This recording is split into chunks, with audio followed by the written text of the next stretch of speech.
Carbon storage on board, physical conditions and challenges. As environmental regulations from HAMO and other international authorities become increasingly strict, the maritime industry is accelerating the search for solutions to reduce greenhouse gas emissions. Among the emerging technologies, carbon capture and storage, CCS, is gaining significant attention. But capturing CO2 is only part of the challenge.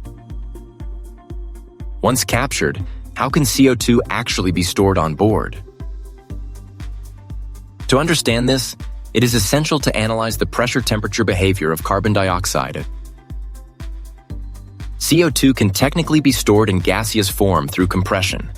However, storing CO2 at approximately 60 bar and 30 degrees Celsius results in a relatively low density, around 175 kilograms per cubic meter, which means a very large storage volume would be required on board. For this reason, gaseous storage is generally considered impractical for maritime applications. Liquid storage offers a far more efficient solution. At approximately minus 15 degrees Celsius and 30 bar, liquid CO2 reaches a density of over 1,000 kilograms per cubic meter. This allows significantly higher storage capacity within the same onboard volume. CO2 can also exist in solid phase at atmospheric pressure below minus 78 degrees Celsius. However, pilot projects have demonstrated the operational complexity and handling challenges associated with solid phase storage.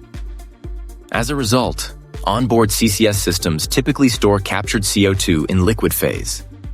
For transport and process stability, supercritical conditions are often preferred in order to avoid two-phase flow phenomena. In pilot CCS projects, storage systems and thermodynamic operating conditions must be carefully evaluated to optimize costs, reduce system complexity, and prevent operational issues. At Flowazur Consulting, we support EPC contractors throughout the engineering phase, conducting thermodynamic evaluations and process calculations. Flowazur Consulting, where complex systems are made to work at sea. Reach us at flowazur.com.